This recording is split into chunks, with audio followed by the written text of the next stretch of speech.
अलसा परियों की दीवानी एक प्यारी सी गोल मटोल बच्ची थी।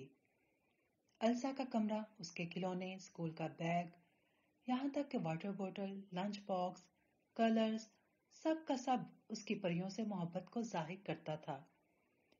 अलसा का चलना, बैठना, बात करने का अंदाज भी किसी परी से कम न था। सर्दी की एक खुशगवार शाम में अलसा पींग पर झूला लेते हुए अपनी पसंदीदा नज्म परियों के बारे में गुनगुना रही थी। दादी अम्मा कहती हैं, चांद पर परियां रहती हैं। जब बच्चे सो जाते हैं, परियां नीचे आती हैं। इतने में अम्मी ने कमरे की खिड़की से आवाज लगाई, बेटा अंदर आ जाओ, बाहर काफी ठंड है। अलसा अब अंदर आकर अपने छोटे बहन भाइयों के साथ खेलने लगी। रात हुई तो अम्मी ने अंगीठी बनाई। सब बच्चे दादी जान के साथ अंगीठी के इर्द गिर्द बैठ गए और फरमाइश करने लगे कि हमें परियों की कहानी सुनाएं। दादी अम्मा ने अंडा शहजादी की कहानी सुनाना शुरू की, जिसमें कानड़ा दियो अंडा शहजादी को सोता देखकर पलंग समेत ले गया। कहानी जैसे जैसे आगे बढ़ी थी, बच्चों का शौक और तजस्सुस भी बढ़ता जा रहा था। अलसा की बहन ऐना ने दादी जान से पूछा, परियां हमारी भी दोस्त बन सकती हैं और क्या हम परिस्तान जा सकते हैं? दादी अम्मा बोली, जो बच्चे नेक काम करते हैं और दूसरों के काम आते हैं तो परियां उनके ख्वाबों में आकर उन्हें शाबाश देती हैं। अलसा दादी जान की बात पर गौर कर रही थी। कहानी खत्म होने पर बच्चों ने दादी जान को अल्लाह हाफिज कहा और अपने अपने बिस्तर में चले गए। अलसा खिड़की से तारों भरा आसमान देख रही थी और अपनी नेकियां याद कर रही थी, क्योंकि उसे परियों से मिलना था। उसे अपनी छोटी छोटी, कुछ बड़ों के साथ और कुछ मासूम बच्चों के साथ, कुछ जानवरों के साथ तो कुछ परिंदों के साथ की गई नेकियां याद आने लगी। क्या मैं भी परिस्तान जा सकती हूँ? उसकी आंखें नींद से बोझल हो रही थी और आहिस्ता आहिस्ता उसका ख्याल उसे परिस्तान ले गया। अलसा खूबसूरत से उड़न खटोले पर सवार हवा में तैर रही थी। वो बादलों को छू सकती थी। उसे कुछ डर तो महसूस हुआ, मगर कुछ दम में उसे महल्लात दिखाई देने लगे। बड़ी मुश्किल से डरते डरते आंख खोलकर देखा तो उड़न खटोला एक आलीशान दरवाजे के सामने था। अब वो परिस्तान में थी। परिस्तान में ऐसी गहमा गहमी थी जो इस दुनिया के किसी बादशाह के दरबार में ना होगी।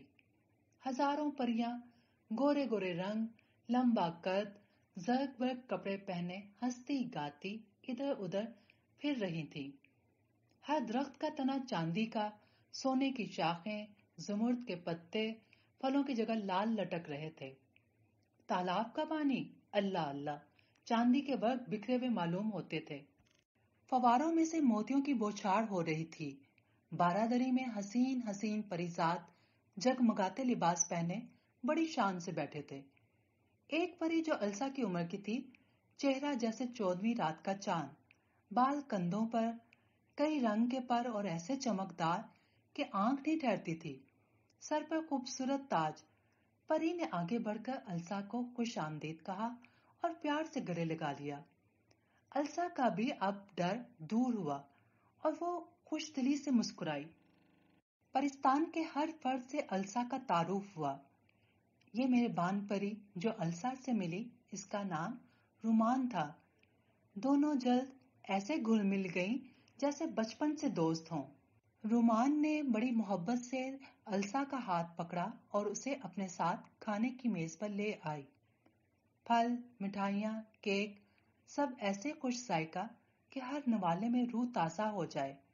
याकूत का गिलास और ऐसा पानी कि बाहिर से पानी झमझम करता दिखाई देता था। पानी इस कदर मीठा, मुअत्तर और सफेद के आंखों को यकीन न आए। रुमान परी ने अलसा को बताया कि यहाँ एक सा मौसम रहता है। यहाँ सोने का तो कोई काम ही नहीं। हमारा मशगला तो 8 पहर सैर सपाटा है। परिस्तान से जी उकताया तो दुनिया वालों के ख्वाबों में चले गए। बादशाह और बादशाह बेगम अलसा से मिलकर खुश हुए और उसे नसीहत की कि बेटा, ہمیشہ نیکی کے کام کرتے رہنا، کیونکہ ہیں لوگ وہی جہاں میں اچھے، آتے ہیں جو کام دوسروں کے۔ السا کا وقت یہاں اس قدر خوبصورت اور اچھا گزر رہا تھا کہ اسے وقت گزرنے کا احساس بھی نہ ہوا۔ بہت سا خوشگوار وقت گزارنے کے بعد السا نے اب اپنی دنیا میں واپس جانے کی اجازت مانگی اور ان سے وعدہ لیا کہ وہ ہمیشہ السا سے ملتے رہیں گے۔ پریوں کی دی ہوئی بہت سی محبت اور چاکلیٹس کے ساتھ السا اپنی دنیا میں واپس آ گئی۔ السا کی آنکھ کھلی تو فجر کی اذان ہو رہی تھی۔ اسے ایسے لگ رہا تھا کہ پرستان میں وہ بہت سارے دن رہ آئی ہے۔ وہ مسکرائی اور اٹھ کر نماز کی تیاری کرنے لگی۔ ابھی تو اسے یہ قصہ اپنے سب خاندان کو بھی سنانا تھا۔